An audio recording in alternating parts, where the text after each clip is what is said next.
we haven't talked about color a whole lot here on controlpaint.com. And you can see from this photo, which is from Red Dot Design at Flickr, that even white window paint can have a whole variety of colors. So it's safe to say that being able to both identify accurate color from observation, as well as imagining colors on your own, is a really important skill for painting. And in a previous video, which I've linked at the bottom of the post, we played a little game where we tried to pick colors directly out of a photo, and it is hard to do. In this video, I'm going to talk about a modification on that theme where you have an anchor to start from, and then pick colors looking at color relativity. Let's take a look at this little sample square that I've got on my image, and it's just a layer that I can move around to isolate what it is I'm looking at.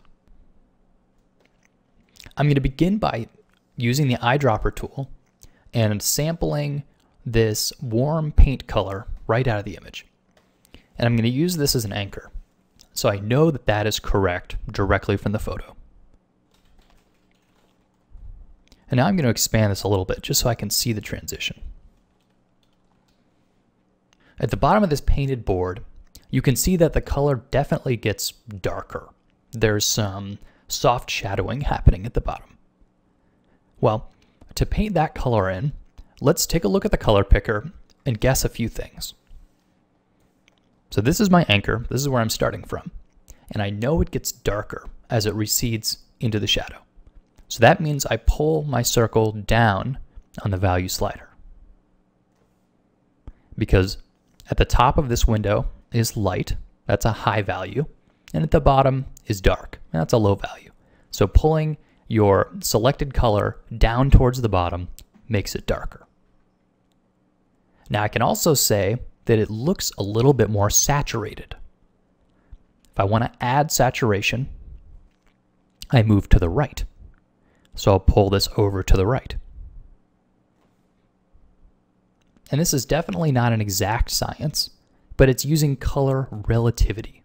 I know it's more saturated and darker value than the color that I started with. So I'll say okay, and I'll paint that down there. And I can tell immediately it's not quite dark enough value. So open my color picker again, and this time just lower the value, keeping the hue the same. Okay, that looks a bit better. So what I did there was I came to this color using the first color as a landmark.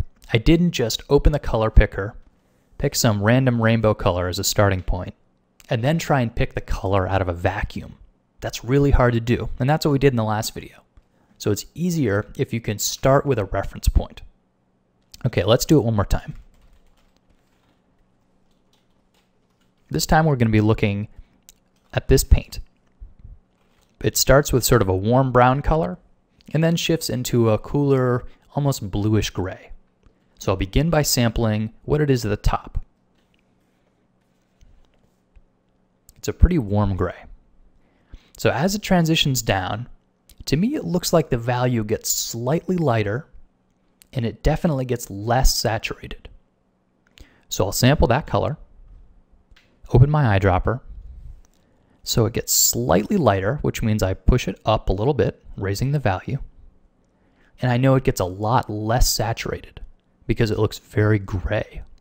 All right, and I'll paint that down. So there you go, that's pretty close. And I came to that, again, because it was relative to the one I already knew. And likewise, if I wanted to go more to the top of the frame, like up there, I would start with my anchor, and then I know that this gets a lot darker, so lower in value, so I'll pull that down, but also it looks like it gets a little more saturated. So I'll add a little saturation by moving it to the right. Okay, and I'll paint that in. I can tell it's not quite dark enough. So I'll lower the value. Okay, that looks pretty good. There's nothing about doing this that feels glamorous. The end result is boring at best. But believe it when I say that this technique of being able to look at colors accurately and to put them down in your image is invaluable.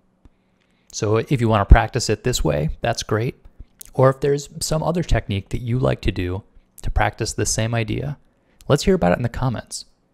Because this is really important and often overlooked by a lot of the tutorial sites out there.